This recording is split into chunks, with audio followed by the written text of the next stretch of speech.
Los supervolcanes más grandes y despiadados de nuestro planeta se están despertando. Cuando hagan erupción, seguramente lo notarás, incluso si vives a miles de kilómetros del epicentro. A los científicos les preocupa que no tengamos suficiente tiempo para prepararnos y enfrentar las consecuencias de una supererupción. Hay actividad volcánica cerca de la ciudad italiana de Nápoles. Y no tiene nada que ver con el famoso Monte Vesubio, sino con otro volcán. Este es más difícil de ver ya que no tiene una cima alta como el Vesubio, pero no dejes que este tipo malo te engañe. Podría ser mucho más peligroso que su gigante vecino. Tiene un enorme cráter de unos 13 kilómetros de ancho. Este volcán se encuentra en los Campos Flegreos y es en realidad uno de los mayores volcanes de Europa. Entró en erupción hace 39.000 años con una explosión tan masiva que esparció cenizas por toda la región mediterránea. También provocó que la temperatura descendiera más de 9 grados Celsius en toda Europa Oriental. Fue la mayor erupción volcánica en Europa en 200.000 años. Desde entonces, ha experimentado erupciones menores y la última ocurrió en 1538. Ahora, la zona está llena de pequeños cráteres, aguas termales y pozas burbujeantes. Todos ellos son prueba de que este volcán sigue muy activo y cocinando algo. Desde principios de los 2000, el suelo en el cráter gigante y en la ciudad cercana ha estado elevándose lentamente entre 3 y 4 centímetros cada año, y hubo al menos 150 sismos que sacudieron a este supervolcán últimamente. En mayo de 2024, hubo un terremoto de magnitud 4,4 en la zona, el más grande en los últimos 40 años. Los residentes tuvieron que abandonar sus hogares y acampar fuera, con el temor de que hubiera más terremotos. Nadie sabe cómo se comportarán los campos flegreos en los próximos meses o años, pero las autoridades están organizando ejercicios de evacuación para preparar a la población por si acaso. El volcán italiano parece un inocente gatito comparado con los verdaderos gigantes como el Yellowstone. Para que un volcán merezca el título de super, debe ser capaz de producir erupciones de escala catastrófica y expulsar enormes cantidades de magma, ceniza y gases volcánicos. Y sí, el gigante de Yellowstone cumple con estos requisitos. Aunque se mueve de vez en cuando, el supervolcán de Yellowstone no ha hecho erupción en 640.000 años. Pero cuando despierte, podría erupcionar con una fuerza increíble, aproximadamente la misma cantidad que pueden producir 10 grandes centrales nucleares. Bajo el suelo de Yellowstone hay una zona supercaliente llena de roca fundida llamada magma. Cuando más magma se desplaza a un gran espacio llamado cámara magmática, el suelo encima comienza a hincharse o elevarse. Cuando el magma se enfría, el suelo desciende. Entre 2004 y 2009, el suelo en Yellowstone se elevó casi 25 centímetros, pero luego comenzó a bajar lentamente en 2010. Los científicos no están seguros de si va a entrar en erupción en el corto plazo. También hay otro gran volcán llamado Long Valley en California que ha estado activo desde 1980 y puede ser una gran amenaza. Los científicos que están estudiando este supervolcán descubrieron que antes de su mayor erupción hace 760.000 años, la acumulación podría haber tomado menos de un año. Es una mala noticia, porque una erupción de supervolcán puede tener un gran impacto en el mundo, como la erupción del volcán Toba en Sumatra hace alrededor de 74.000 años. Se convirtió en la mayor erupción volcánica que la Tierra había visto en 28 millones de años. Cubrió partes de Indonesia, India y el Océano Índico con una gruesa capa de escombros volcánicos, casi como una manta de 15 centímetros. La cantidad de roca que expulsó fue como apilar casi 3 millones de edificios en Empire State. El cráter gigante que dejó a su paso aún se puede ver desde el espacio. Toda la ceniza y los gases se elevaron en el aire y bloquearon parte de la luz solar. Esto provocó un invierno volcánico que duró entre 6 y 10 años. Algunos científicos piensan que esta erupción pudo haber afectado incluso a los primeros humanos. Alrededor del momento en que el volcán Toba hizo erupción, la población humana sufrió una fuerte caída y había muchas menos personas. Algunos dicen que esta es la razón por la cual todos los humanos modernos provienen de un pequeño grupo de sobrevivientes. Según la teoría de la catástrofe de Toba, la mayoría de los primeros humanos en Europa y Asia no sobrevivieron al frío y duro clima después de la erupción, Pero un grupo afortunado sí logró sobreponerse a todo eso en África. Sin embargo, no todos los científicos están de acuerdo con esta idea, y algunos registros arqueológicos y climáticos cuentan una historia diferente. Otro volcán que cambió el mundo de manera significativa fue el Monte Tambora en 1815. El siguiente año, en 1816, pasó a la historia como el año sin verano. Fue frío y lluvioso, y hubo nieve y heladas incluso a mitad del verano, especialmente en Europa y América del Norte. Esto ocurrió porque el volcán lanzó una gran cantidad de dióxido de azufre al cielo, que se dispersó por todo el mundo y enfrió el planeta. Cuando el Tambora entró en erupción, causó enormes tsunamis que destruyeron hogares y les quitaron la vida a unas 10,000 personas. Después, unas 80,000 más fallecieron debido a las consecuencias que la erupción había provocado en el mundo. El clima frío arruinó las cosechas, por lo que la comida se volvió realmente cara. Y como los caballos eran el principal medio de transporte, el costo de la avena que comían también se disparó. Algunas personas incluso creen que esto llevó a la invención de la bicicleta en 1817, como una nueva forma de moverse. La erupción del Tambora hizo que la Tierra se enfriara durante unos 3 años. Y aunque fue muy poderosa, el Krakatoa, otro volcán en Indonesia, se robó el protagonismo cuando hizo erupción en 1883. Simplemente fue más fácil difundir información al respecto a través de telegramas y fotos.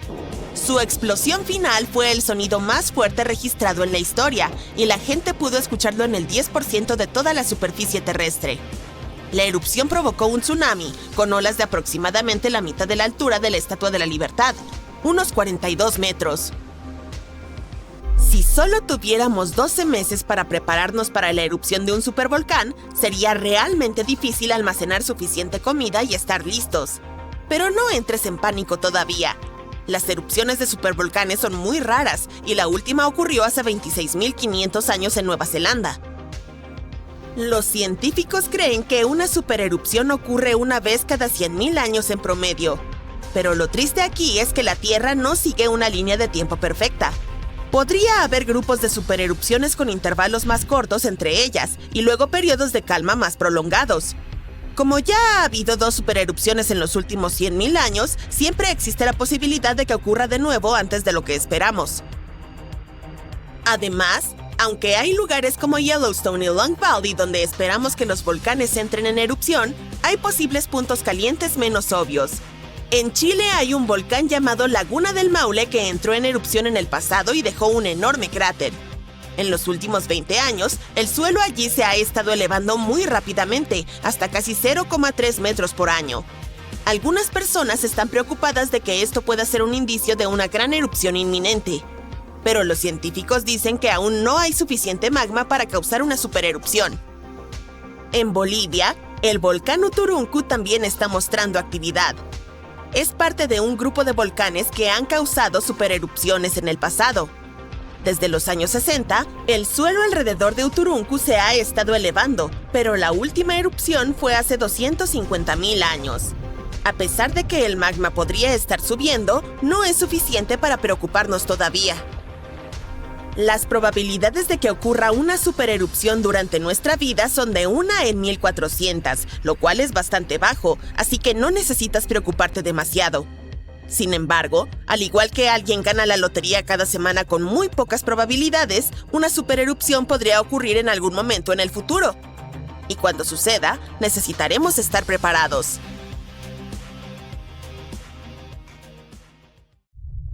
¡Wow! La superficie de la Tierra está temblando. Largas grietas abrieron el suelo. Los ríos de lava fluyen rápidamente por las laderas. Un ruido ensordecedor está llenando el aire. Las rocas y otros escombros vuelan por todas partes. Nubes de gas volcánico y ceniza cubren el cielo. Esta no es la trama de una película de desastres. Es lo que sucede cuando los supervolcanes deciden entrar en erupción. Pero es probable que este no sea el escenario que tendrá lugar cuando el volcán más grande del mundo, Mauna Loa, decida terminar su larga siesta. En 2021, los científicos estaban seguros de que sucedería pronto, pero hasta ahora, nada. La sismicidad del volcán sigue aumentando y luego vuelve a la normalidad, pero nunca se sabe cuándo este gigante finalmente volverá a la vida. Es por eso que los expertos han estado monitoreando la actividad geológica en la isla más grande de Hawái durante bastante tiempo. La isla de Hawái está formada por 5 volcanes, incluido el más activo del planeta, el Kilauea, y el más grande, el Mauna Loa. Esta cosa gigantesca constituye casi la mitad de la masa terrestre de la isla. Y Mauna Loa puede arrojar en 20 minutos la lava que Kilauea liberaría en un día. Eso fue lo que hizo en 1984. Mientras que el hermano menor de Mauna Loa ha tenido rabietas durante un tiempo, el gigante ha estado dormido desde su última erupción. Pero, hace poco, el Observatorio Vulcanológico de Hawái ha registrado más de 200 mini terremotos debajo de Mauna Loa. Probablemente signifique un mayor flujo de magma allá abajo. Buenos días, el volcán podría estar despertando. ¿O no? Si Mauna Loa entrara en erupción repentinamente, los flujos de lava podrían llegar al océano y a los lugares más poblados y turísticos como Captain Cook muy rápido, en cuestión de horas. En 1984, la última vez que el volcán entró en erupción, la lava llegó hasta las afueras de Hilo, al otro lado de la isla. Ahí es donde se encuentra un campus de la Universidad de Hawái. Por fortuna, la gente tuvo una advertencia unas semanas antes para prepararse para el desastre. En la actualidad, los lugareños tienen preparadas unas bolsas especiales con las cosas más importantes, incluidos documentos y dinero. Tales precauciones pueden resultar útiles en caso de una evacuación de emergencia. Aunque la mayoría de las erupciones de Mauna Loa hasta ahora solo han afectado el área de la cumbre, varias de ellas arrojaron lava hasta el océano, y nunca se sabe cuán poderosa será la próxima erupción. Ahora bien, ¿cuál es la montaña más alta de la Tierra? ¿El monte Everest, dices? Depende. Desde el lecho marino hasta la cima, Mauna Loa es 300 metros más alto que el famoso pico del Himalaya. El volcán es tan grande que hace que la placa del Pacífico sobre la que se asienta literalmente se desplome bajo su peso. Los científicos dicen que cuando este monstruoso volcán entre en erupción, el volumen de lava que arrojará por unidad de tiempo será peligroso para la vida. A lo largo de su historia registrada, Mauna Loa ha estado en erupción regularmente, casi cada 6 años. Y aunque su última erupción ocurrió hace unos 40 años, los científicos están seguros de que volverá a ocurrir. Ahora, ¿recuerdas la escena que te mostré al principio? Bueno, puedes relajarte, no es probable que suceda con Mauna Loa. La cuestión es que los volcanes de la isla de Hawái, incluido Mauna Loa, no son muy volátiles. Eso es porque son volcanes en escudo. Recibieron ese nombre porque en realidad no son muy altos y se asemejan al escudo de un guerrero puesto en el suelo. Los volcanes en escudo se forman por la lava muy fluida. Llega más lejos y forma flujos mucho más finos que la lava que brota de un estratovolcán, que tiene forma cónica y es alto, como el infame Krakatoa en Indonesia. Entonces, sí, o debería decir, cuando Mauna Loa entra en erupción, probablemente no habrá nubes de ceniza o toneladas de escombros. Lo más peligroso será la lava. Dado que Mauna Loa es un volcán en escudo, su lava es extremadamente fluida y voluminosa, lo que le permite llegar lejos y rápido. Utilizando mapas de ventilación teóricos, los expertos del Observatorio Vulcanológico de Hawái han elaborado gráficos de posibles flujos de lava. Están un poco preocupados por los terremotos que se suceden a alta frecuencia. Probablemente significa que la lava se mueve debajo de la superficie. 500 a 600 terremotos por día son una razón seria para estar en alerta máxima. Por otro lado, no significa necesariamente un desastre o una erupción inevitable. Hace cerca de una década, varios terremotos que ocurrieron al mismo tiempo indicaron que algo estaba pasando debajo de Mauna Loa. Pero no ocurrió una erupción. En cambio, la mitad del volcán se desplazó un poco hacia el sur. De esta manera, probablemente le dio más espacio al magma para que pudiera permanecer debajo de la superficie. Ahora, volvamos a la erupción catastrófica que vimos al comienzo del video. Eso es lo que sucede a menudo cuando entra en erupción un supervolcán. Esos son volcanes que al menos una vez tuvieron una erupción con un índice de explosividad volcánica de 8. Es el número más alto en la escala de medición. Los supervolcanes suelen ser extremadamente grandes, sin ningún cono. Eso se debe a que, por lo general, son los restos de gigantescas cámaras de magma que una vez se incendiaron y dejaron una caldera. Por lo general se encuentran sobre puntos calientes. Los supervolcanes pueden producir supererupciones. Y cuando lo hacen, expulsan al aire más de 1000 kilómetros cúbicos de ceniza, roca fundida y gases calientes. En otras palabras, 4 supererupciones podrían llenar el Gran Cañón hasta el borde. Los supervolcanes se forman cuando volúmenes gigantescos de magma abrasador intentan escapar de las profundidades subterráneas. Este magma sube cerca de la superficie, pero no puede atravesar la corteza terrestre. Es por eso que una enorme piscina presurizada de magma burbujeante se acumula a una profundidad de solo unos kilómetros. La presión sigue creciendo porque más magma está tratando de llegar a la superficie, hasta que ¡bang!, se produce una supererupción. La más reciente ocurrió en Nueva Zelanda. Bueno, cuando digo reciente me refiero a hace unos 26.500 años. Yo no estaba aquí en ese momento. Fue cuando un supervolcán que estaba debajo de la superficie del lago Taupo arrojó al aire más de 1.250 kilómetros cúbicos de ceniza y pumita. Imagina 500.000 pirámides de Giza volando al mismo tiempo. Así de increíblemente poderosa fue esa erupción. Pero lo más emocionante y confuso fue que el volcán Taupo no estalló como muchos otros. Al principio, todo iba como de costumbre. Más de 518 kilómetros cuadrados de magma se habían acumulado bajo la superficie y la presión aumentaba cada vez más. Pero después de que la roca se resquebrajó y la primera parte de la lava salió del cráter, algo salió mal y el supervolcán se tomó un descanso. Recién varios meses después, la desastrosa erupción sacudió el suelo y miles de toneladas de lava, rocas y cenizas volaron hacia la atmósfera. El patrón inusual de Taupo todavía confunde a los científicos, pero la era de los supervolcanes no ha terminado. El más infame de todos es probablemente el del Parque Nacional de Yellowstone. Este gigante tuvo al menos 3 erupciones megapoderosas, y quién sabe cuántas más pequeñas. Si este monstruo entrara en erupción con tanta fuerza como lo hizo hace 2,1 millones de años, escupiría más de 2.450 kilómetros cúbicos de material al rojo vivo. Quizá puedas imaginarlo más vívidamente si te digo que este volumen es comparable a 65 millones de rotondas del Capitolio de Washington, D.C. apiladas juntas. Pero los científicos están seguros de que Yellowstone no presenta ningún peligro en estos días. Para que ocurra una erupción, el magma en el interior debe estar fundido al menos en un 50%. En la caldera de Yellowstone, este número es solo del 5 al 15%. Pero, por supuesto, Yellowstone no es el único supervolcán de nuestro planeta. También está el Taupo de Nueva Zelanda, que ya conoces, la caldera Aira de Japón, la de Long Valley de California, el Toba de Indonesia. Cualquiera de ellos puede producir algún día una supererupción. También hay varios llamados supervolcanes que aún no han estado a la altura de este nombre porque nunca han producido nada parecido a una supererupción. Por ejemplo, en 1883, el volcán indonesio Krakatoa estalló. El poder de la erupción abrió las paredes del volcán y el agua de mar fría se precipitó en sus entrañas fundidas. La diferencia de temperaturas hizo estallar el volcán con un estruendo ensordecedor. Se escuchó claramente a 4.800 kilómetros de distancia, en Australia. La explosión le valió el título del sonido más fuerte de la historia, pero a pesar de que las consecuencias de este evento fueron verdaderamente catastróficas, resultó que no fue lo suficientemente poderoso como para ser llamado una supererupción. Cuando pensamos en volcanes activos, una región viene inmediatamente a la mente: el cinturón de fuego del Océano Pacífico. 3/4 partes de los volcanes de la Tierra se encuentran en esa zona.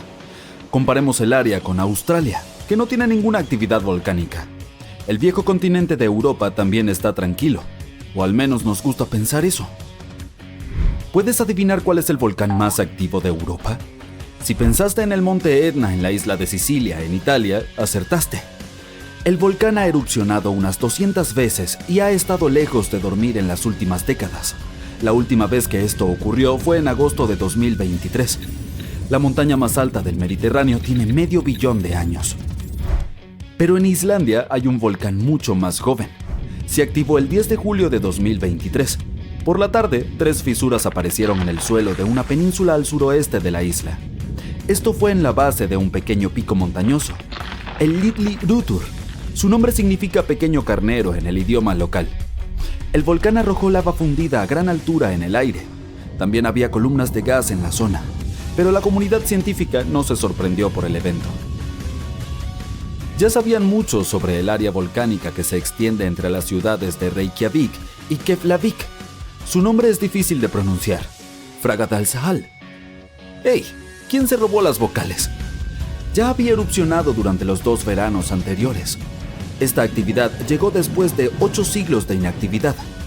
En los días previos a la última erupción, los sismólogos, los científicos que estudian terremotos, registraron más de 12.000 temblores. Cuando la Tierra se abrió en julio de 2023, las fisuras eran de más de 1 kilómetro de largo. A la mañana siguiente, 2 de ellas se cerraron. Toda la lava comenzó a salir de la última fisura. Esta creció hasta convertirse en un cono alargado, la forma más simple de un volcán con la que todos estamos familiarizados. Pronto, la lava llenó un gran cráter. Creció casi 30 metros de altura en la primera semana, y sigue creciendo. En la noche en que comenzó la erupción, la lava se extendió en todas direcciones. Sus cenizas incendiaron el musgo seco en las inmediaciones. Las autoridades locales cerraron el área circundante. Había gases tóxicos provenientes de los volcanes y humo del musgo en llamas. Los bomberos acudieron a la zona. Después de una semana, proclamaron que el área era segura. Pronto llegaron visitantes para presenciar el nacimiento del volcán más joven de Europa. Esta forma de turismo está bastante desarrollada en Islandia. Las personas vienen de todo el mundo para observar los volcanes activos. La Tierra de Hielo y Fuego alberga más de 130 volcanes. Unos 30 de ellos están activos. Sé lo que estás pensando. ¿Es seguro el turismo de volcanes? Bueno, en Islandia lo es. Las autoridades del país investigan y monitorean constantemente todos los puntos calientes. La isla está salpicada de varias docenas de estaciones sísmicas. Estas ayudan a los investigadores a predecir con precisión las futuras erupciones. Y los servicios de emergencia están acostumbrados a este tipo de eventos. Pueden acordonar rápidamente las zonas de peligro. Esto es lo que sucedió en el año 2010. Un volcán en el sur de Islandia, cuyo nombre resulta difícil de pronunciar para todos, hizo erupción. Expulsó una columna de vapor y ceniza que alcanzó los 11 kilómetros de altura. No fue un buen momento para ser un viajero aéreo. Los vientos llevaron la enorme columna hacia el sureste, hacia el norte de Europa. Muchos países cerraron su espacio aéreo durante varios días por razones de seguridad.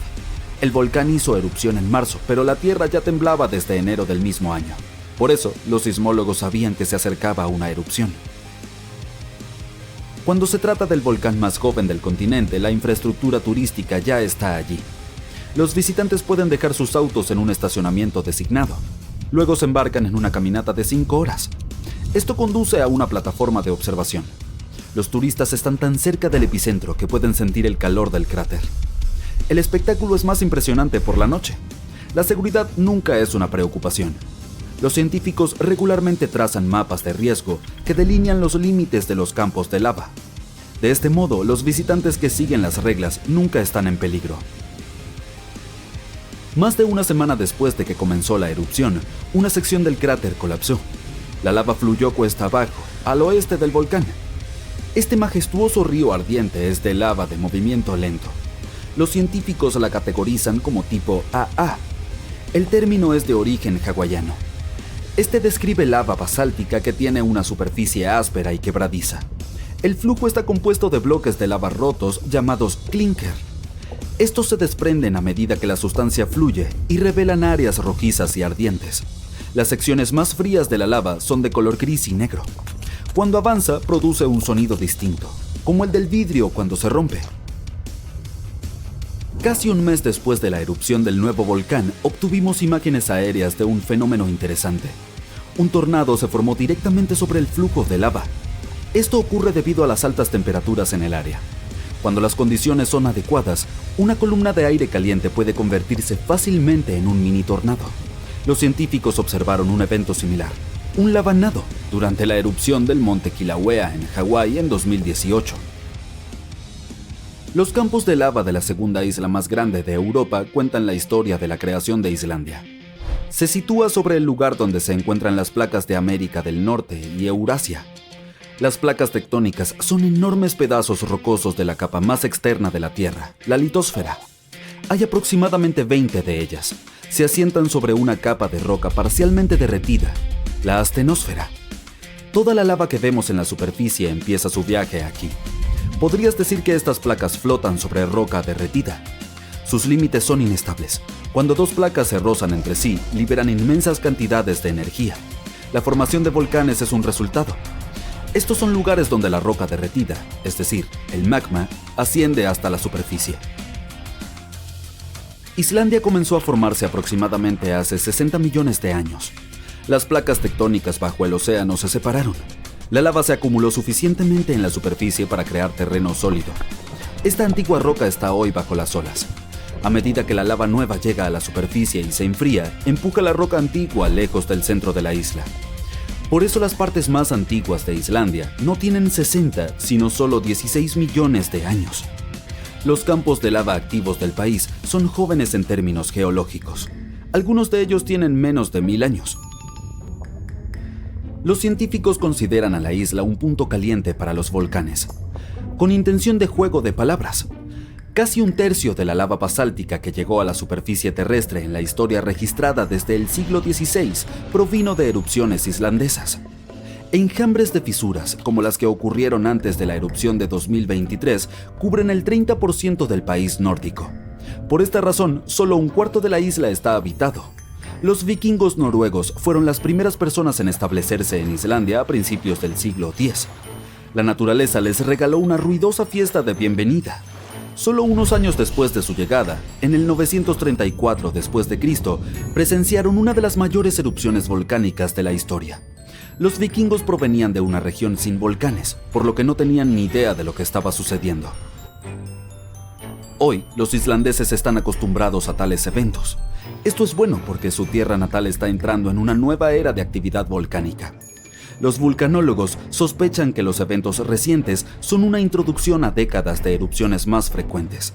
La península que alberga el volcán más joven de la Tierra está a solo 27 kilómetros al suroeste de la ciudad capital de Islandia. Ha estado inactivo durante mucho tiempo. Las erupciones actuales allí son un recordatorio de que los procesos naturales que crearon Islandia todavía están en curso.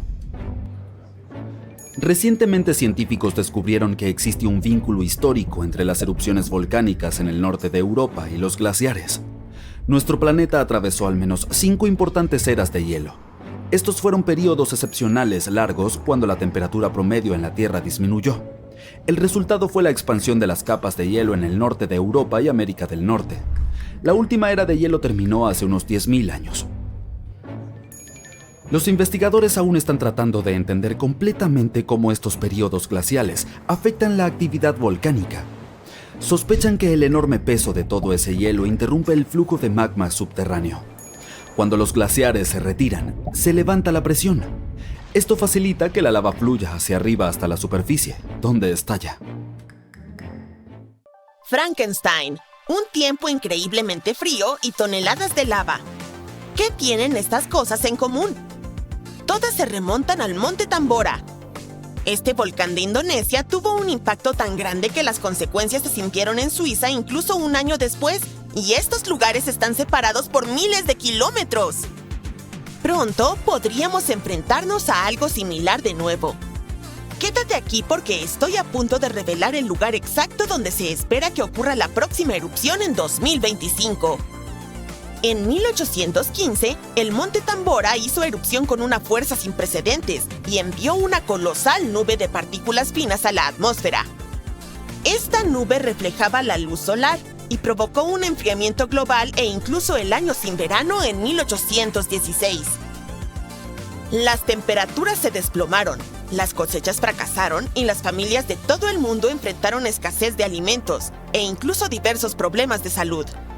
Dato curioso: Frankenstein apareció debido al clima anormalmente frío del verano de 1816. La autora, Mary Shelley, quedó atrapada en interiores en Suiza y escribió esta historia para pasar el tiempo. Pero ese es el único resultado positivo. En Inglaterra e Irlanda, la gente luchaba por encontrar comida. Las cosechas fueron muy malas y este año sin verano costó muchas vidas, todo por la erupción en Indonesia. Si bien muchos otros volcanes han hecho erupción desde entonces, ninguno ha tenido consecuencias tan dramáticas como el Tambora. Sin embargo, el profesor de climatología Markus Stoffel de la Universidad de Ginebra cree que las erupciones potencialmente graves no son solo cuestión de suerte, sino de tiempo. Así que depende de nosotros. Podemos quedarnos quietos y esperar lo inevitable o podemos empezar a prepararnos. Esta futura erupción ocurrirá en un mundo que es muy diferente del de 1815. No solo nuestro planeta está ahora más densamente poblado, sino que también hemos pasado por cambios irreversibles que afectan nuestra vida diaria. Bien, si piensas que los volcanes siempre son los malos del cuento, estás en un error. De hecho, han desempeñado un papel crucial en la evolución de nuestro planeta. Ayudan con la formación del terreno, el desarrollo de la atmósfera y la modulación del clima. Basta con mirar a Yellowstone, por ejemplo. Cuando la lava espesa emergió a la superficie, se extendió por el paisaje y transformó la zona para siempre. Cuando los volcanes hacen erupción, liberan una mezcla de lava, cenizas y gases, incluyendo dióxido de carbono.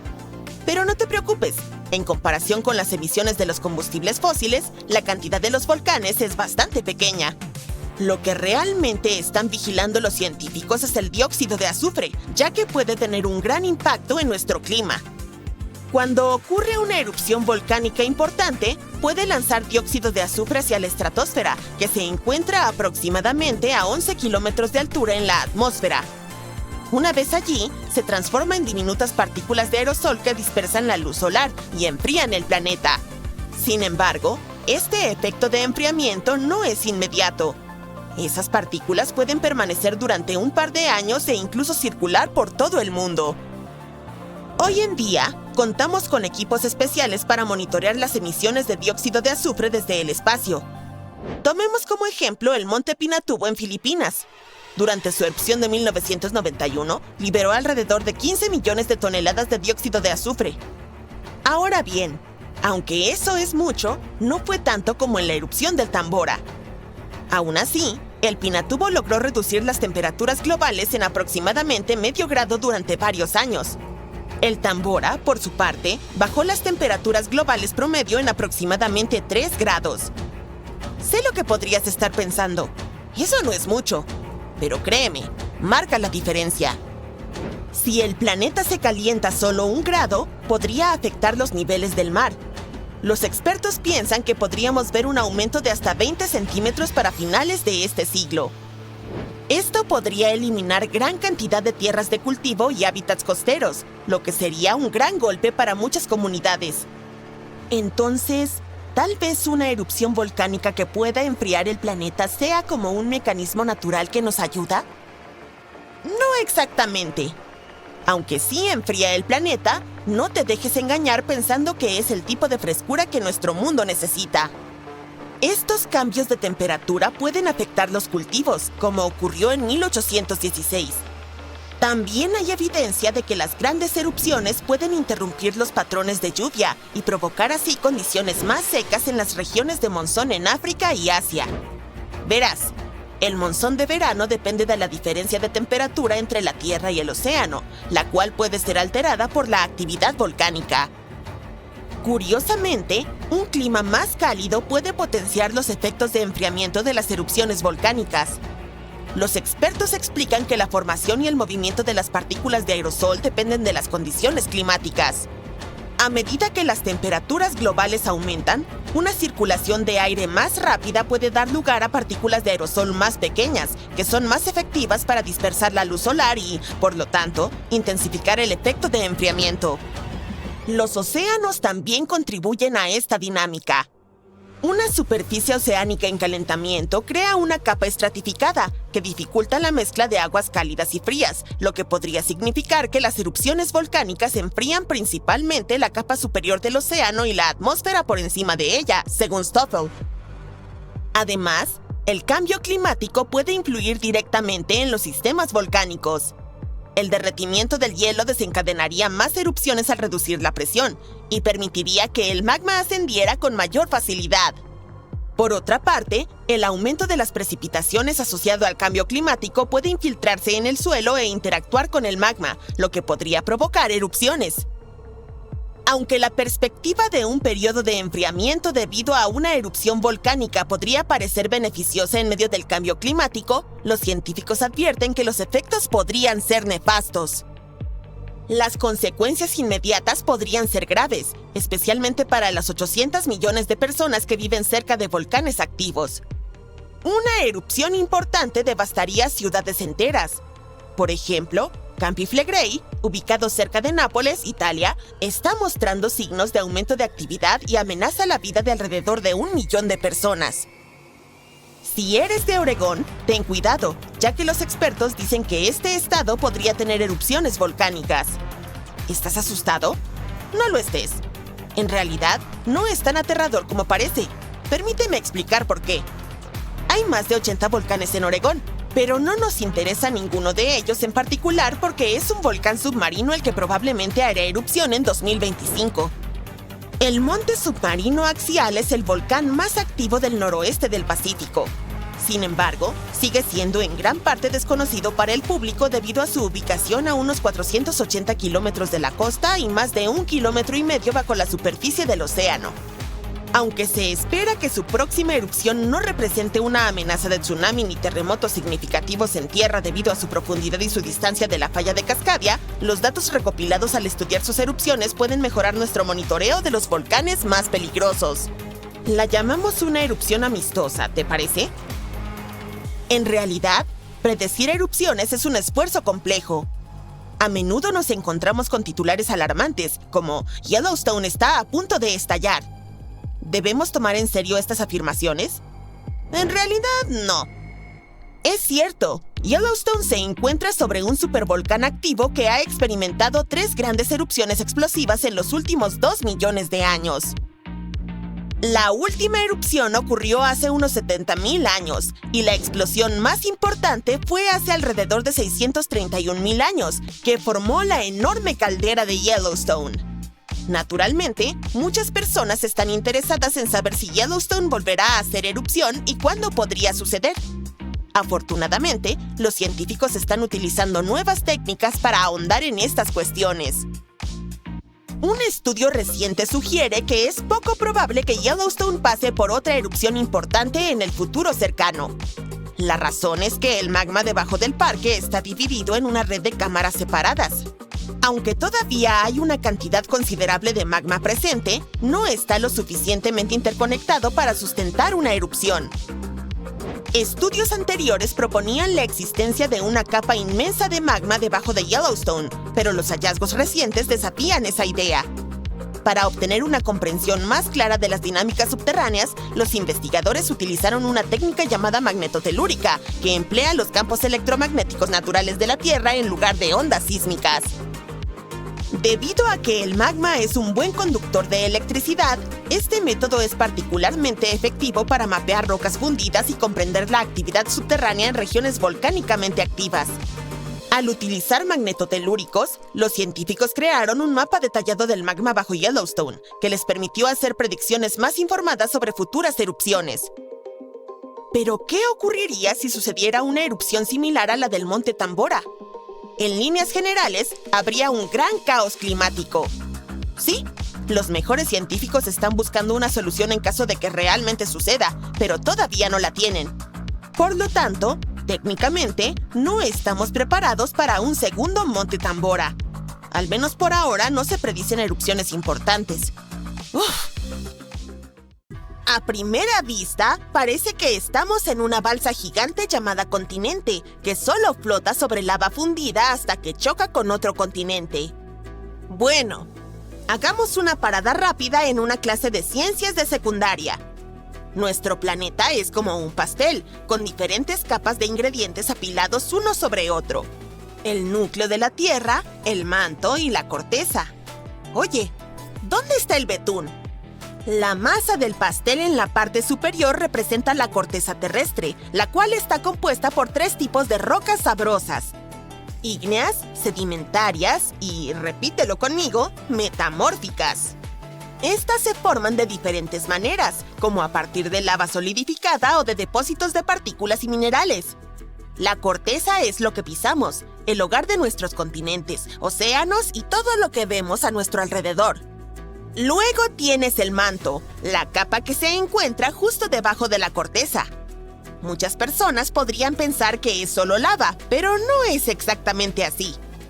Tal como mezclas diferentes ingredientes en la masa de pastel, el manto está compuesto por distintos tipos de rocas que están en constante movimiento y cambio.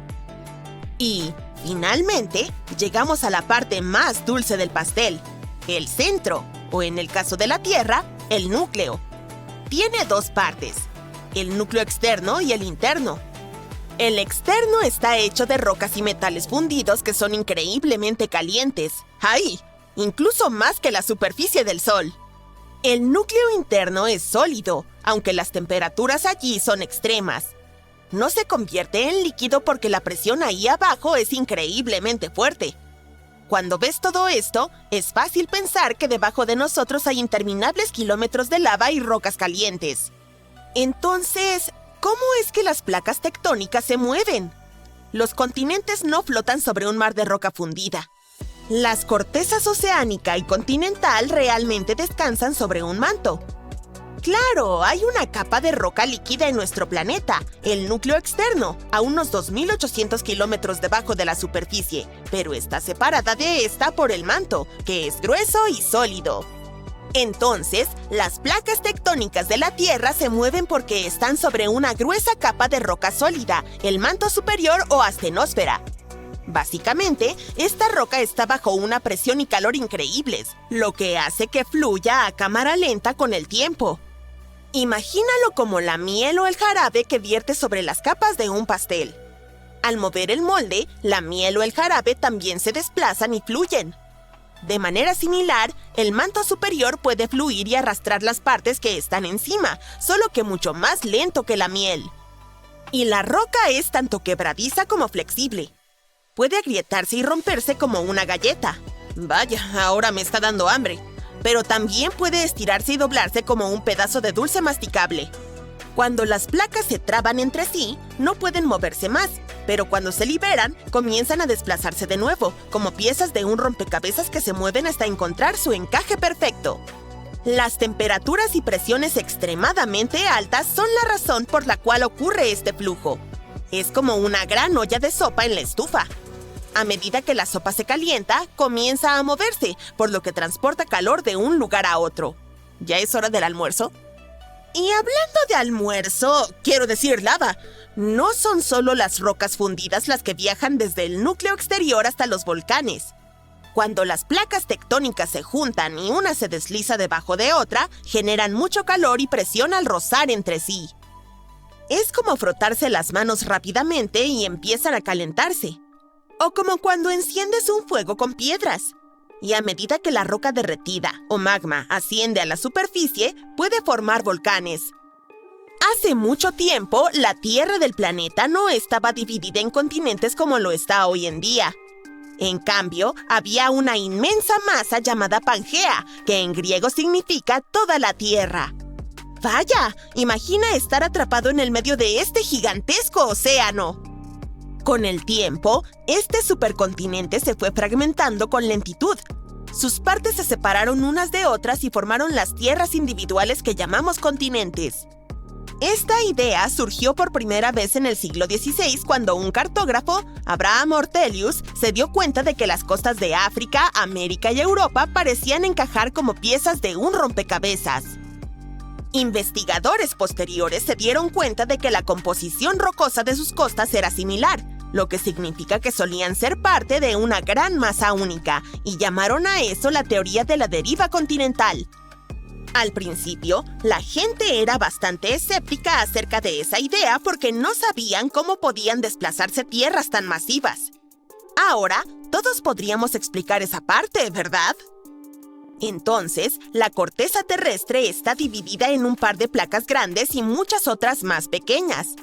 Todas ellas aún están en movimiento, aunque sea a cámara lenta.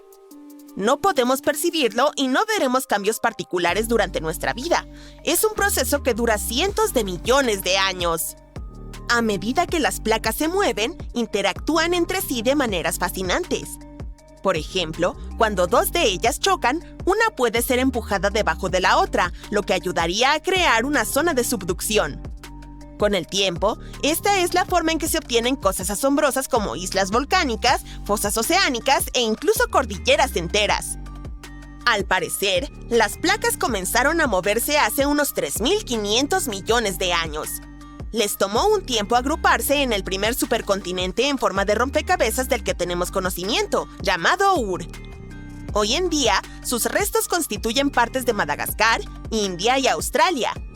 Pangea se formó hace 335 millones de años, pero probablemente no será el último continente en formarse.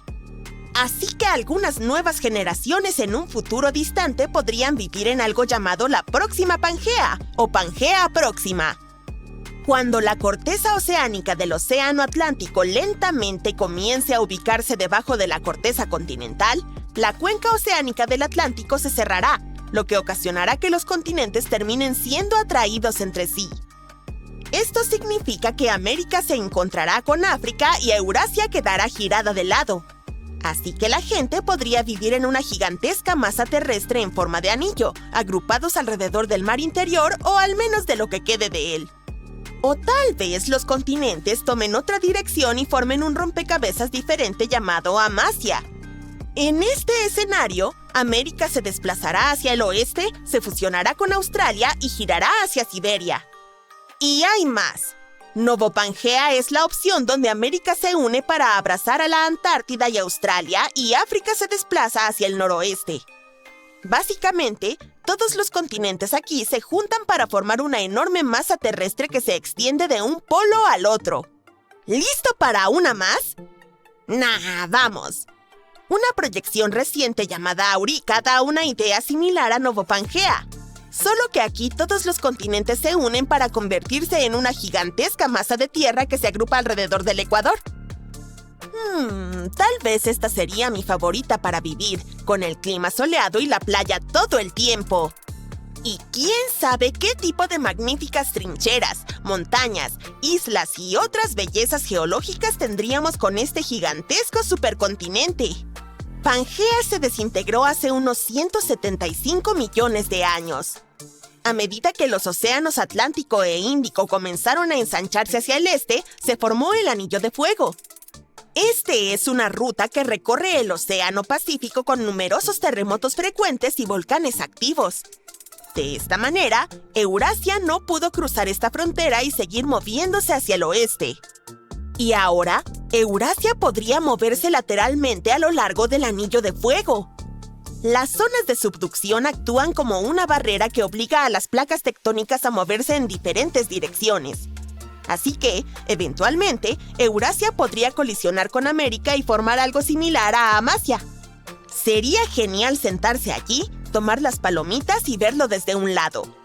Pero esto es algo que no ocurrirá en los próximos 50 millones de años, al menos. Estoy dispuesta a apostar que probablemente no estaré aquí para verlo. Diversas teorías discuten diferentes ubicaciones donde este nuevo supercontinente podría resultar algún día. Pero parece que probablemente estará en alguna parte de la zona polar, centrado en lo que hoy reconocemos como el Océano Ártico. No es mi estilo, devuélvanme el que tiene sol. Espera, olvídalo, vamos a comer.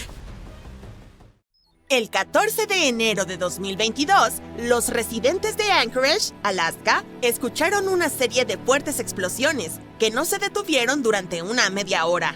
Como descubrieron más tarde, la fuente de las explosiones estaba a casi 9.600 kilómetros de distancia, en el archipiélago de Tonga en el Océano Pacífico Sur.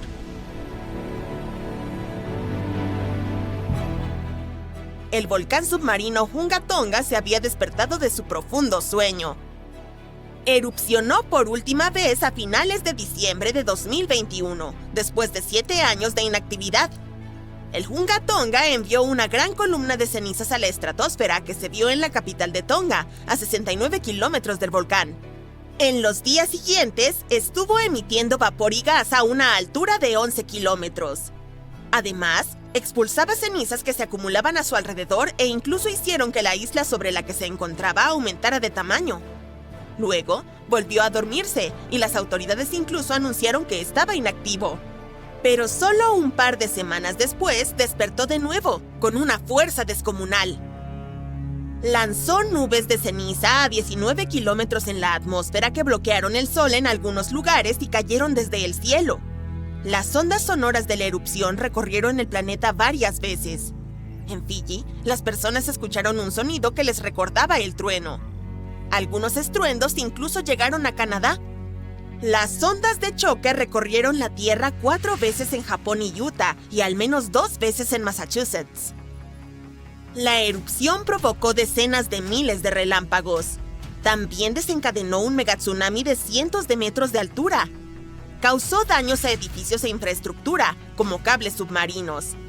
Las olas extremas llegaron hasta la costa de California y hubo una marea inusualmente alta en las costas del Pacífico de Canadá.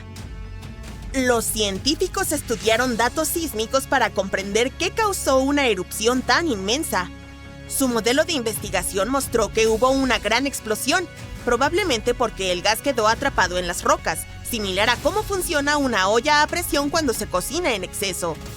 Esta explosión liberó una enorme cantidad de energía, equivalente a 5 de las pruebas nucleares subterráneas más grandes. Todo ocurrió bajo una parte poco profunda del mar, donde la roca llena de gas estaba atrapada. Normalmente, cuando un volcán entra en erupción, los gases provocan un efecto de enfriamiento temporal en la superficie de la Tierra. Pero la erupción del Hunga Tonga fue diferente. No produjo muchos gases, sino que liberó una cantidad enorme de vapor de agua, de 100 a 150 millones de toneladas. El calor intenso de la erupción convirtió grandes cantidades de agua de mar en vapor, que luego fue expulsado a gran altura en la atmósfera. Todo ese vapor de agua terminó en la estratosfera, una capa de la atmósfera que es demasiado seca para formar nubes o lluvia. Los científicos no tienen observaciones de erupciones volcánicas como la del Hunga Tonga para predecir sus efectos a largo plazo en nuestros patrones climáticos. Esto se debe a que la única manera de medir el vapor de agua en la estratosfera es con satélites especiales, que solo han existido desde 1979, y no ha habido una erupción similar a la del Hunga Tonga en ese tiempo. De hecho, la erupción de Tonga es la explosión de su tipo mejor documentada en la historia reciente. Los científicos contaban con muchos instrumentos para estudiarla, como satélites que tomaron fotografías desde el espacio y sensores que captaron las vibraciones y movimientos de la Tierra. Hubo una erupción similar en 1991 en un volcán de Filipinas, pero en aquel entonces no disponían de tantas herramientas avanzadas como ahora para estudiarla de cerca. Expertos de diferentes países analizaron datos satelitales inmediatamente después de la erupción del Hunga Tonga. Querían averiguar cuánto tiempo permanecería el vapor de agua en la estratosfera, hacia dónde se desplazaría y, por supuesto, qué significaría esto para el planeta y para todos nosotros.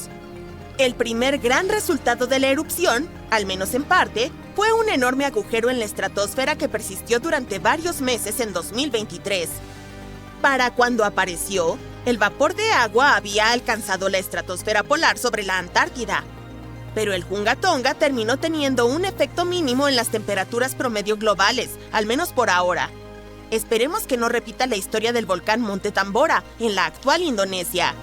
Hace más de 2 siglos, en 1815, este villano hizo erupción y provocó el año sin verano. Al año siguiente, el invierno fue muy frío y húmedo en Europa y América del Norte. También hubo tsunamis catastróficos que destruyeron hogares y se cobraron 10,000 vidas, además de otras 80,000 personas que enfermaron después. No es fácil perderse un evento como la erupción del Hunga Tonga o del Tambora, pero algunos volcanes submarinos se descubren por accidente. Una pasajera de un vuelo comercial miró por la ventana sobre el Océano Pacífico y vio una mancha de color extraño en el agua. Pensó que podría ser una mancha de petróleo o una balsa flotante de piedra pómez, que es un indicio claro de una erupción volcánica reciente. Decidió enviar una foto de esta escena a un geólogo. Y así fue como los científicos encontraron uno de los volcanes más grandes del mundo, el Havre. Está escondido a unos 1000 metros debajo de la superficie. En 2012, el Havre tuvo una erupción gigantesca que duró aproximadamente 90 días. Lava caliente se derramó por 14 diferentes respiraderos alrededor de la apertura semicircular del volcán. El Havre es solo uno de los muchos sistemas volcánicos cubiertos por miles de metros de agua. Estos volcanes son los más activos del mundo y forman parte de un gigantesco sistema llamado dorsales oceánicas que se extiende por todo el planeta. Este sistema produce alrededor del 75% de todo el magma que sale de los volcanes de la Tierra cada año. Libera más de 2 kilómetros cúbicos de lava. Cuando el magma se enfría, forma los bordes de nuevas placas oceánicas, que son como piezas de un gigantesco rompecabezas que conforman la corteza terrestre. Un equipo de científicos estudió el material dejado en el fondo marino por erupciones volcánicas de la Edad de Bronce. Hace unos 3.600 años, un volcán que estaba parcialmente sumergido en el sur del mar Egeo despertó de repente. Esta erupción destruyó la isla de Santorini y lanzó al aire enormes cantidades de ceniza, rocas y gases. Dejó tras de sí gruesas capas de ceniza y roca que se acumularon en pilas en el fondo del océano. Los científicos han estado estudiando la antigua erupción de Santorini durante varios años para entender qué ocurre durante sucesos tan importantes. Su investigación colaboró para explicar cómo las futuras erupciones volcánicas podrían afectar el clima de nuestro planeta. El estudio también ayuda a los científicos a comprender la intensidad de las erupciones, cuán alto pueden llegar las columnas de erupción y los tamaños de las olas que se forman cuando toda esa ceniza y roca se asienta en terrazas en el fondo del océano. Esta información ayudará a predecir los peligros de erupciones futuras. Cuando un volcán entra en erupción, el último lugar donde deseas estar es en su interior, pero los científicos lo hacen por ti. Bueno, algo así. Desarrollaron una nueva técnica de imagen inteligente que utiliza las mejores ideas de la imagen médica y los microscopios ópticos. Imagen matricial, así se llama, y facilita comprender lo que sucede bajo tierra, incluso cuando no hay muchos sensores disponibles. Estos sensores, llamados geófonos, detectan y registran el movimiento de las ondas sísmicas, que son vibraciones que viajan a través de la Tierra. Al estudiar estas ondas, los científicos pueden conocer los tipos de rocas distintas y cómo están dispuestas bajo la superficie. Los investigadores probaron su método en un volcán en Guadalupe, en el Caribe. No hay tantos geófonos en este sitio, pero los científicos combinaron los datos de múltiples geófonos gracias a esta nueva tecnología. Utilizaron un truco especial llamado efecto memoria para revertir las distorsiones que ocurren cuando las ondas sísmicas rebotan en diferentes materiales subterráneos y para determinar cómo eran las señales originales. Los investigadores pudieron ver claramente la estructura dentro del volcán hasta una profundidad de aproximadamente 10 kilómetros, con imágenes increíblemente detalladas. Descubrieron que hay muchas capas de magma almacenadas bajo tierra. Estas capas están conectadas con otras partes profundas de la Tierra. Conocer estas capas y su funcionamiento podría ayudar a hacer mejores predicciones sobre cuándo podría erupcionar un volcán. Si se puede lograr, se le advertirá a la gente con anticipación y podrían ponerse a salvo de erupciones peligrosas. La última supererupción de Yellowstone ocurrió hace 640.000 años, mucho antes de que el Homo sapiens viera la luz del día. Pero estuvimos presentes durante otro desastre natural no menos devastador. Esta supererupción tuvo lugar en la isla de Sumatra hace alrededor de 74.000 años. Fue entonces cuando un supervolcán en erupción causó estragos en enormes territorios y envió columnas de escombros y cenizas que se extendieron por miles de kilómetros y provocaron un descenso drástico de las temperaturas en el planeta. Los efectos de esta supererupción fueron visibles hasta en el sur de África. Los expertos creen que podría haber impactado a los primeros humanos en esa región. Pero cuando el volcán hizo erupción, nuestros antepasados ya estaban usando herramientas de piedra y probablemente sabían producir hilo. Y algunos especialistas incluso piensan que la supererupción del Toba fue tan poderosa que pudo llevar a nuestros ancestros al borde de la extinción. Aseguran que la del Toba podría ser la erupción volcánica más grande que ha ocurrido en la Tierra en los últimos 2 millones de años. La erupción expulsó tanta roca piroclástica que sería suficiente para cubrir todo Estados Unidos a la profundidad de una casa de una planta. Aproximadamente un tercio de ese depósito se acumuló en el norte de Sumatra, mientras que mucho más terminó bajo el suelo del Océano Índico. La supererupción dejó un lago de cráter elíptico de casi 100 kilómetros de largo. La caldera es tan grande que es difícil sentir que en realidad está sobre un volcán. Los depósitos de piedra pómez de la erupción permanecen en las paredes del cañón y se extienden profundamente bajo el suelo. No hay muchas discusiones sobre la cantidad de piedra pómez y ceniza que dejó este desastre. Al mismo tiempo, los expertos no están seguros de cuántos compuestos de azufre terminaron en la atmósfera. Algunas capas de azufre en el hielo polar podrían ser candidatas potenciales, pero hasta ahora los científicos no han encontrado ninguna conexión entre ellas y el Toba. Pero volvamos al impacto dramático que tuvo la supererupción en los primeros seres humanos. Resulta que algunos no solo sobrevivieron, sino que incluso prosperaron después de esta catástrofe natural, al menos a juzgar por los artefactos que fabricaron durante y después de la erupción. El desastre podría no haber representado una amenaza seria para aquellos de nuestros ancestros que se refugiaron a lo largo de la costa. La evidencia genética sugiere que los humanos modernos descienden de algunas miles de personas que se aventuraron fuera de África hace unos 60.000 años. ¿Por qué solo unos pocos miles? Según algunos expertos, el resto de nuestros antepasados podría haber sido devastado por la erupción del Toba. Después de todo, el supervolcán expulsó 4.000 kilómetros cúbicos de polvo y roca en un instante y dejó una cicatriz en el suelo de decenas de kilómetros de ancho. Todo ese polvo y azufre que el Toba lanzó a la atmósfera enfrió la superficie de nuestro planeta, lo que llevó a la aparición de glaciares y a la disminución de los niveles de los mares de la Tierra. Y dado que el Toba pudo haber tenido un papel importante en la formación de la humanidad, los científicos han estado intentando entender precisamente cómo reaccionaron los primeros humanos a este desastre. En 2011, varios investigadores encontraron una muestra de suelo enigmática en Pinnacle Point, Sudáfrica, un sitio arqueológico con vista al Océano Índico. Esta muestra contenía algo de ceniza volcánica. Después de examinar la capa, encontraron más de 400.000 artefactos dejados por los primeros humanos. Había desde herramientas de piedra tratadas con calor hasta signos de fuego y huesos de animales. Con base en este hallazgo, el equipo sugirió que los primeros humanos en la costa de Sudáfrica prosperaron después de la erupción. Vivieron en esa zona durante miles de años y mejoraron sus herramientas. La región tal vez fue como un refugio durante y después de la erupción del Toba. Un estudio de 2009 sugirió que la erupción podría haber reducido las temperaturas globales en 10 grados centígrados, lo que hizo la supervivencia difícil en otras partes de África.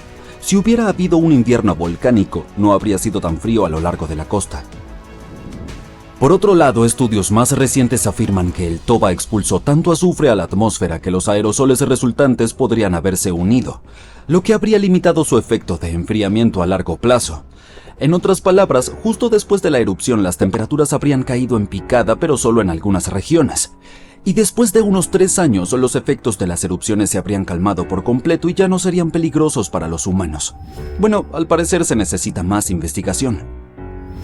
Mientras tanto, averigüemos si debemos estar atentos a algún volcán actual. El año pasado, miles de pequeños terremotos sacudieron el suelo cerca de la planta de energía geotérmica de Svartsengi en Islandia. El magma ascendió a la superficie y ahora se han abierto amplias fracturas que atraviesan la pequeña ciudad de Grindavik.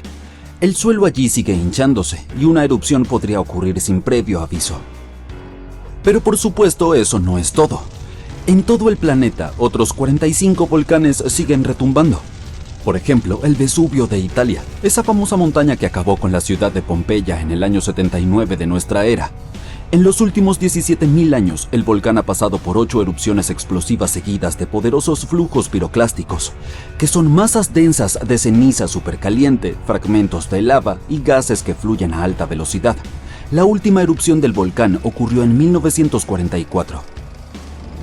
El Monte Rainier es uno de los volcanes más peligrosos de Estados Unidos. Su elevada altitud, su composición química, su proximidad a los suburbios de Seattle y Tacoma en Washington y su capacidad para producir flujos piroclásticos peligrosísimos hacen del Monte Rainier una amenaza que hay que considerar. El calor de este volcán podría derretir el hielo y la nieve que lo cubren, lo que llevaría a rápidos flujos de escombros, lodo y rocas río abajo. El volcán Novarupta, ubicado en el Parque Nacional y Reserva Katmai de Alaska, se formó en una erupción de 1912 que fue la más grande del mundo en el siglo XX. El volcán lanzó casi 30 kilómetros cúbicos de ceniza y escombros al aire. También produjo un flujo de ceniza tan poderoso que creó el Valle de los 10.000 Humos. El Monte Pinatubo está ubicado en una región poblada de Filipinas.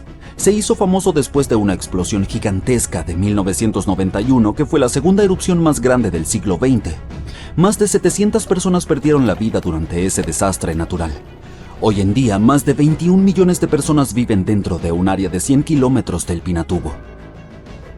El Monte Agung, un volcán en actividad continua en Indonesia, tuvo su última gran erupción en 1963. Fue una de las erupciones más trágicas en la historia del país. Duró 11 meses y produjo caída de ceniza y flujos piroclásticos que provocaron la pérdida de más de 1.000 vidas y daños materiales significativos. La gente vio columnas de ceniza sobre el volcán durante todo el 2018, tras la erupción en noviembre del 2017. El monte Fuji de Japón no ha entrado en erupción desde 1707. Ese año, un potente terremoto tal vez lo haya desatado. En 2014, expertos advirtieron que el Fuji podría estar en riesgo de otra erupción después del terremoto de magnitud 9 que sacudió Japón en 2011. Los científicos pensaban que el terremoto había aumentado la presión debajo del Fuji. La erupción de 1707 lanzó tanta ceniza y escombros al aire que toda esa masa incluso llegó a Tokio. Si el Fuji volviera a entrar en erupción, afectaría a más de 25 millones de personas en las áreas circundantes. La erupción del monte Santa Elena, ocurrida en el estado de Washington en 1980, fue uno de los fenómenos volcánicos más destructivos en la historia de los Estados Unidos. 57 personas, así como miles de animales, perdieron la vida durante ese desastre natural. La erupción también destruyó más de 500 kilómetros cuadrados de bosque. Los expertos creen que la historia de grandes erupciones del monte Santa Elena significa que es inevitable que ocurran futuras catástrofes. La próxima erupción podría enviar grandes cantidades de ceniza por todo el noroeste del Pacífico. No es de extrañar que el volcán esté bajo estrecha vigilancia. Uno de los volcanes más activos de Indonesia, el monte Merapi, ha estado en erupción durante siglos. La NASA afirma que el mayor riesgo de este volcán son los flujos piroclásticos que pueden extenderse sobre vastas áreas y perjudicar a muchas personas. La última vez el Merapi entró en erupción en enero de 2024 y lanzó columnas de humo al aire. Hoy en día, más de 24 millones de personas viven en la zona que rodea este volcán. La región volcánica más grande de la Tierra no está en África ni en Japón, sino bajo el hielo de la Antártida. Los científicos encontraron 138 volcanes en su parte occidental, y si deciden despertarse, sin duda lo notarás. Podrían derretir enormes cantidades de hielo que se desplazarían hacia el océano, elevarían su nivel y harían nuestro planeta inhabitable para los humanos. Pero antes de que empaques tus cosas para volar a otro planeta, escúchame. Solo 2 de los volcanes antárticos están oficialmente clasificados como activos en la actualidad. Y se necesitaría toda una serie de erupciones, década tras década, para impactar seriamente al mundo entero. El monte Erebus, uno de los 2 volcanes antárticos en actividad, ostenta con orgullo el título del volcán activo más austral del mundo. Ha estado en erupción continua desde al menos 1972. Emite columnas de gases y vapor y a veces incluso arroja rocas, y los científicos las denominan erupciones estrombolianas. Una de sus características más impresionantes es un lago de lava en uno de los cráteres de la cima, con material fundido en la superficie. Estos lagos son bastante raros porque necesitan ciertas condiciones para que la superficie nunca se congele. El segundo volcán activo es la Isla Decepción, una masa de tierra con forma de herradura. Es la caldera de un volcán activo que entró en erupción por última vez hace más de 50 años. Los científicos que lo monitorean dicen que no debería descontrolarse pronto. La Antártida también tiene muchas fumarolas, que son conductos volcánicos que liberan gases y vapores al aire. En las condiciones adecuadas, pueden expulsar suficiente material como para formar torres de hielo fumarólico de hasta 3 metros de altura. Los científicos monitorean los volcanes antárticos con sismómetros que detectan cuando la Tierra comienza a temblar debido a la actividad volcánica. A veces, también utilizan tecnología más compleja, pero todo es muy desafiante debido a lo remota que es esta región polar y lo complicado que es llegar allí. Es por eso que nadie puede predecir cuándo uno de los volcanes del continente, que ahora están durmiendo, podría entrar en erupción. Podemos imaginar cómo sería este despertar si analizamos los sucesos de hace casi 20.000 años. ¿Vamos? Uno de los volcanes dormidos de la Antártida, el monte Takage, tuvo una serie de erupciones y expulsó una buena cantidad de halógenos ricos en ozono en aquel entonces. Algunos científicos dicen que estos fenómenos calentaron el hemisferio sur. Los glaciares comenzaron a derretirse y ayudaron a terminar la última edad de hielo. Para que estos sucesos se repitan, necesitaríamos una serie de erupciones con sustancias ricas en halógenos de uno o más volcanes que ahora están sobre el hielo. Es un escenario poco probable, pero dado que ya ocurrió en el pasado, no es del todo imposible. En cuanto a los volcanes que se ocultan bajo una gruesa capa de hielo, es difícil que sus gases lleguen a la atmósfera. Sin embargo, serían lo bastante fuertes como para derretir enormes cavernas en la base del hielo y producir una gran cantidad de agua de deshielo. La capa de hielo de la Antártida Occidental está húmeda y no congelada en su base, por lo que esta agua de deshielo funcionaría como un lubricante, ya que provocaría el movimiento del hielo superior. El volumen de agua que incluso un gran volcán podría generar de esta manera es insignificante comparado con el volumen de hielo que tiene encima. Por lo tanto, una sola erupción no marcaría una diferencia. Sin embargo, varias erupciones que ocurren cerca o debajo de cualquier gran corriente de hielo de la Antártida Occidental sí lo harían. Estas corrientes son ríos de hielo que transportan la mayor parte del agua congelada de la Antártida hacia el océano. Si cambian su velocidad y traen cantidades enormes de agua al océano, su nivel se elevará. A medida que el hielo se vuelva más y más delgado, habrá cada vez más erupciones nuevas. Algo así ocurrió en Islandia. El número de erupciones volcánicas aumentó cuando los glaciares comenzaron a retroceder al final de la última edad de hielo.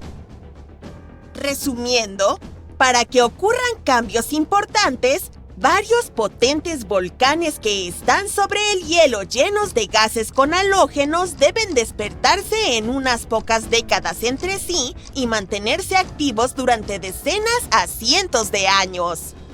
La Antártida almacena alrededor del 80% de toda el agua dulce del mundo, y si se derritiera toda, el nivel global del mar aumentaría unos 60 metros. Luego tendríamos que buscar un nuevo planeta para vivir. Pero esta es una posibilidad remota. Es más probable que las erupciones bajo el hielo lubriquen los flujos de hielo y arrastren agua hacia el océano, pero no sería el fin del mundo. Un supervolcán extremadamente potente y enfurecido podría lograrlo, y ya ha ocurrido en el pasado. Hace más de 200 millones de años, el mundo pasó por una gran transformación, con no uno, no dos, sino 4 enormes erupciones volcánicas en grandes oleadas. El supervolcán de la provincia magmática del Atlántico Central estuvo entrando en erupción una y otra vez durante 600.000 años. Todo sucedió en Wrangellia, un gran trozo de tierra que solía ser un volcán gigante que se extendía a través de lo que ahora son Columbia Británica y Alaska. Y no fue la lava o la ceniza volcánica lo que arruinó el medio ambiente. La erupción hizo que los niveles de carbono se dispararan. El planeta nunca volvería a ser el mismo.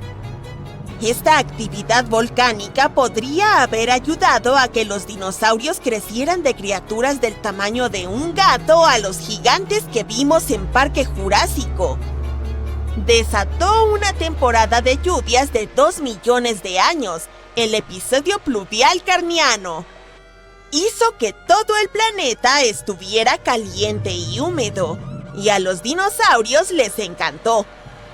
Los investigadores excavaron profundamente en las capas de sedimento bajo un antiguo lago de Asia para descubrir estos secretos.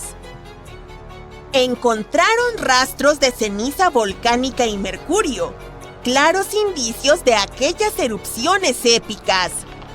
había trazas de carbono que mostraban enormes picos en los niveles de dióxido de carbono.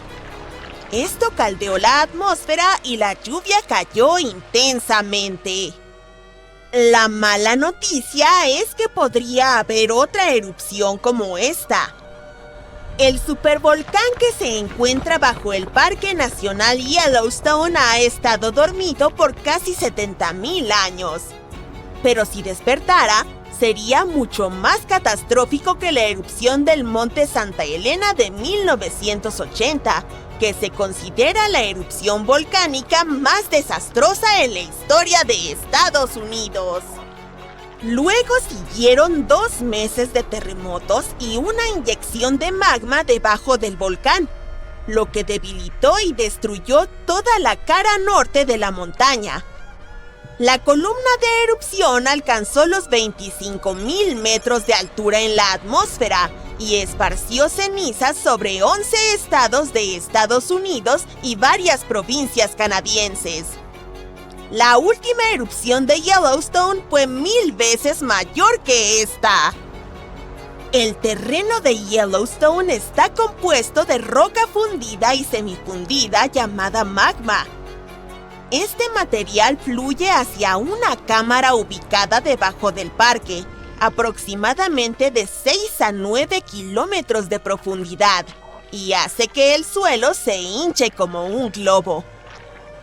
Pero entonces, cuando se enfría, el terreno vuelve a su estado habitual. Los observadores de volcanes han estado monitoreando esto durante un siglo. Notaron que el suelo se elevó unos 25 centímetros hace aproximadamente 20 años, pero desde el 2010 ha estado descendiendo. Los expertos dicen que no tenemos grandes erupciones en el horizonte, así que el día del juicio final no llegará pronto. Pero últimamente ha habido cierta actividad subterránea que nos mantiene interesados. Como los humanos no pudieron presenciar cada pequeño detalle del comportamiento de Yellowstone, es difícil decir con certeza qué se está gestando allí abajo. Yellowstone ha tenido algunas erupciones épicas en los últimos millones de años, que ocurrieron como un reloj, con intervalos de 600 a 800,000 años entre ellas.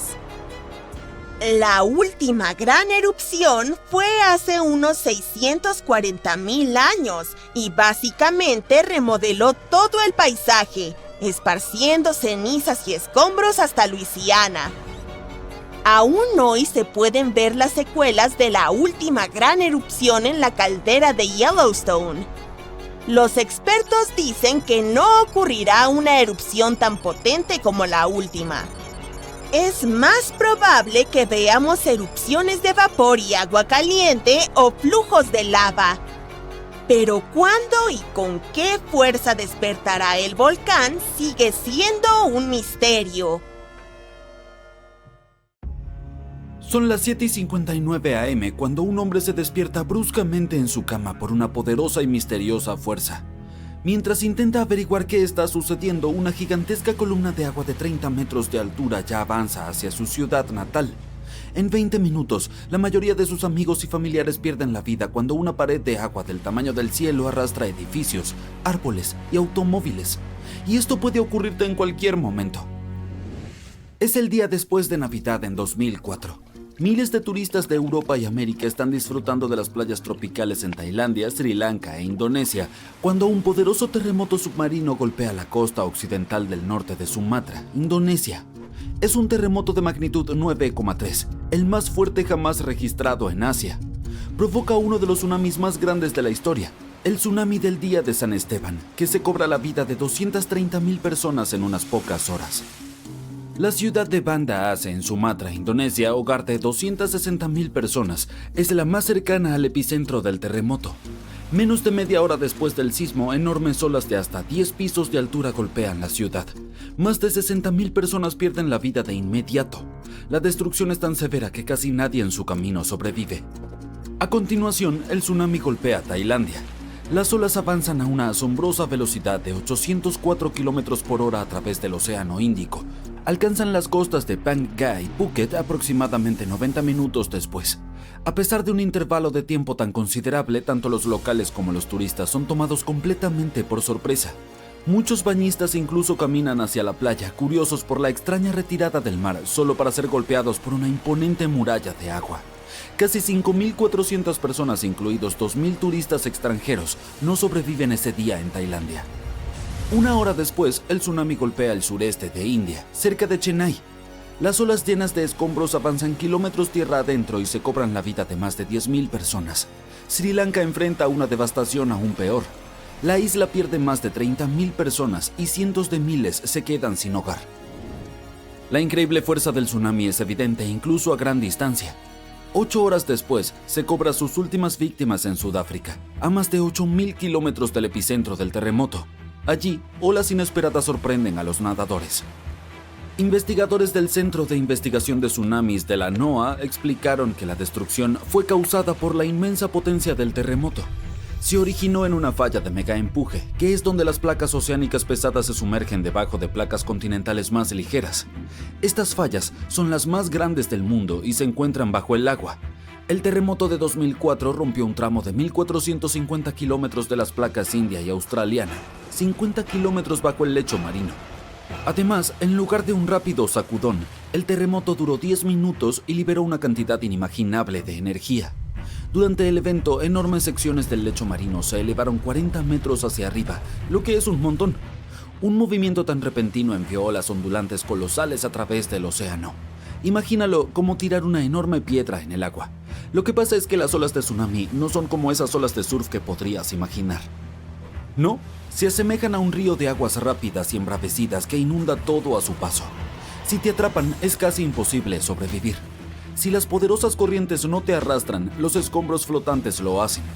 Por eso, durante los terremotos suele haber muchas heridas y menos pérdidas de vidas. Con los tsunamis ocurre lo contrario. Hay muchas menos lesiones que muertes porque es demasiado difícil sobrevivir. Los tsunamis catastróficos como el de 2004 son raros, por eso India y Sri Lanka no tenían antecedentes de tales desastres. Esta falta de experiencia combinada con la ausencia de sistemas de alerta hizo que las consecuencias del desastre fueran aún más trágicas. La gente no sintió el terremoto porque estaban lejos del epicentro. Y al no haber señales naturales de advertencia, ni alertas oficiales, ni antecedentes de tsunamis, las olas que golpearon las costas abarrotadas tuvieron efectos devastadores. Por cierto, el Océano Pacífico es el más grande del planeta. Es donde ocurren la mayoría de los terremotos y tsunamis. Tsunamis localmente dañinos azotan algunas partes de este océano aproximadamente una vez cada 1 o 2 años. El 76% de los tsunamis fatales registrados tuvieron lugar en el Pacífico. Y el 99% de las víctimas de tsunamis son causadas por tsunamis locales o regionales que ocurren con mayor frecuencia y golpean rápidamente. Pero entonces surge una pregunta. ¿Podría ocurrir nuevamente un tsunami tan devastador como el del día de San Esteban? Desafortunadamente la respuesta no es muy sencilla. De hecho, se ha establecido un sistema de alerta en el Océano Índico.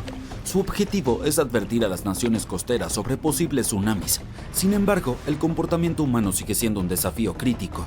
Esto se hizo evidente durante un simulacro real en 2012. En ese momento, muchos residentes de Banda Aceh, Indonesia, simplemente ignoraron las torres de evacuación después de una alerta de tsunami. La gente nunca aprende, ¿verdad? La red de alerta del Océano Índico utiliza sensores de presión submarinos ubicados cerca de las líneas de falla de las placas tectónicas. Estos detectan cualquier cambio y transmiten datos a las boyas de superficie, las cuales los envían vía satélite a los centros de control en tierra. Las autoridades analizan la información y deciden si emiten alertas y evacúan las áreas en riesgo. ASEC, situado sobre una de las fallas más activas del mundo, implementó salvaguardias adicionales. Instalaron sirenas en las ciudades costeras y las personas reciben alertas en sus teléfonos celulares.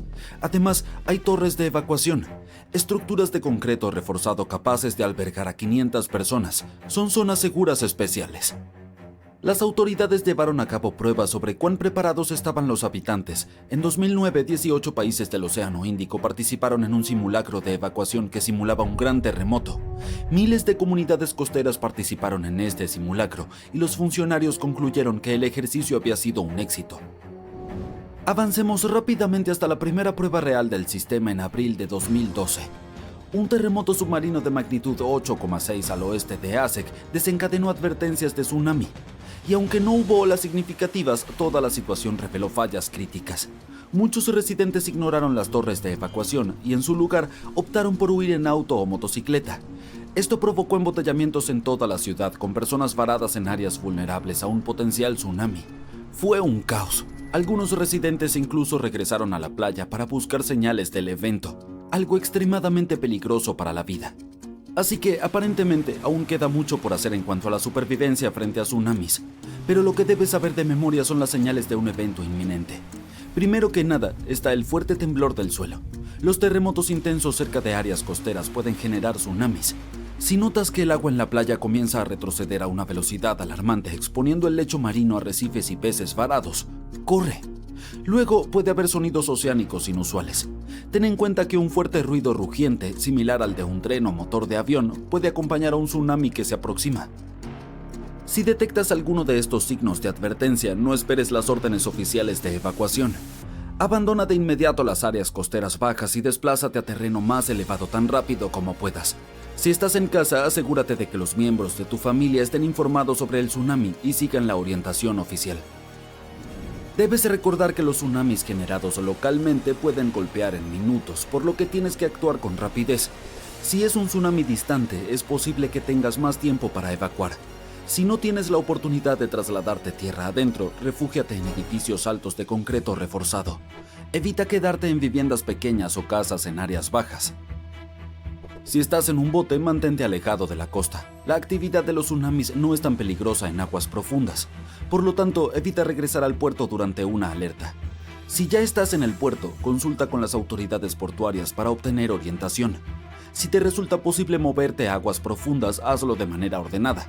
Puede ser más seguro para los propietarios de pequeñas embarcaciones abandonar su nave y dirigirse a terreno más alto. Y siempre prioriza moverte a un terreno elevado sobre salvar tus pertenencias.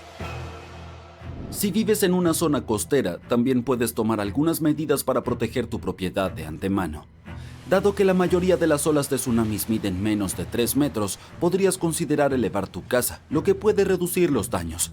También puedes consultar a un ingeniero para evaluar y reforzar tu hogar. Y por último, no olvides proteger las edificaciones anexas y crear cercas que les permitan a los animales llegar a terrenos más altos.